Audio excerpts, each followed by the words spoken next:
La técnica del análisis de contenido está destinada a formular, a partir de ciertos datos, inferencias reproducibles y válidas que puedan aplicarse a su contexto, según define Klaus Krippendorff. Como técnica de investigación, esta herramienta proporciona conocimientos, nuevas intelecciones y una representación de los hechos. Estos resultados deben ser reproducibles para que sean fiables. El análisis de contenido se caracteriza por investigar el significado simbólico de los mensajes, los que no tienen un único significado, puesto que, según menciona el autor, los mensajes y las comunicaciones simbólicas tratan, en general, de fenómenos distintos de aquellos que son directamente observados. Esta técnica ha sido generalizada y alcanza a analizar incluso las formas no lingüísticas de comunicación. Claro que para que sean fiables, deben realizarse en relación al contexto de los datos. Como marco de referencia, el análisis de contenido cuenta con algunos conceptos que es necesario tener en cuenta. Los datos, tal como se comunican al analista. El contexto de los datos. La forma en la que el conocimiento del analista lo obliga a dividir su realidad. El objetivo de un análisis de contenido. La inferencia como tarea intelectual básica. La validez como criterio supremo de éxito.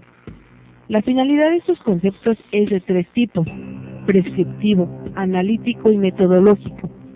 Es prescriptivo en el sentido de que debe guiar la conceptualización y el diseño de los análisis de contenido prácticos en cualquier circunstancia. Es analítico en el sentido de que debe facilitar el examen crítico de los resultados del análisis de contenido efectuado por otros, y es metodológico en el sentido de que debe orientar el desarrollo y perfeccionamiento sistemático de los métodos de análisis de contenido. Los componentes del análisis de contenido se basan en una técnica cuantitativa. Utilizar el método científico para lograr sus objetivos. Es así como las etapas son similares a la de la investigación en ciencias sociales. Los objetivos determinan qué se va a estudiar, lo que debe ser justificado en cuanto a por qué y para qué se va a estudiar determinado fenómeno. El universo determina qué parte del fenómeno será estudiado dentro de la unidad de contenido. La elaboración de los datos sirve para saber cómo elaborar los datos. Debemos tener en cuenta qué son los datos. Un dato es una unidad de información registrada en un medio duradero que se distingue de otros datos.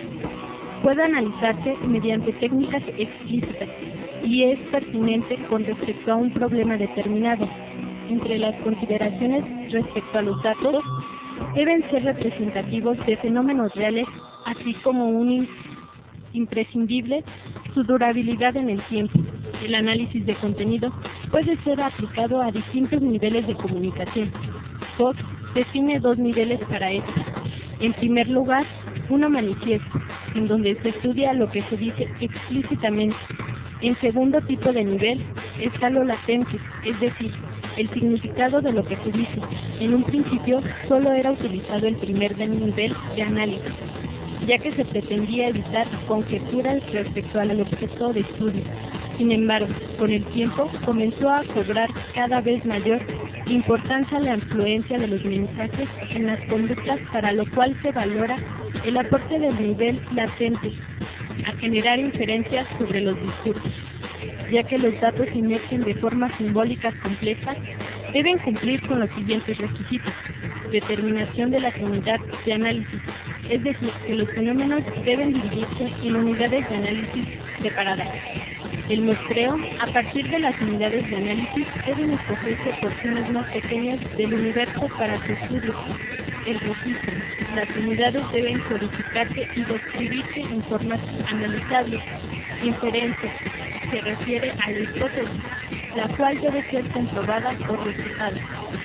El análisis se ocupa de los procesos convencionales de identificar y representación de las pautas más significativas del análisis de contenido. Busca que cada uno de los componentes de la investigación sea descrito en una forma explícita para que sea reproducible. Las unidades de análisis son fragmentos del universo, pequeños núcleos con significado propio, los que deben ser clasificados y contados con posterioridad. Pueden ser determinados en una respuesta global o en la división de términos o expresiones.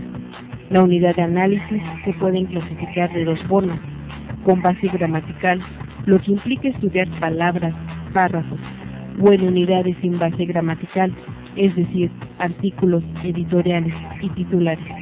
Estos últimos representan átomos de significado. Las unidades se pueden definir de diversas formas: físicas, sintácticas, referenciales y de núcleos de significado. En conclusión, el analizar el contexto de nuestro entorno es más que mirar y comprar.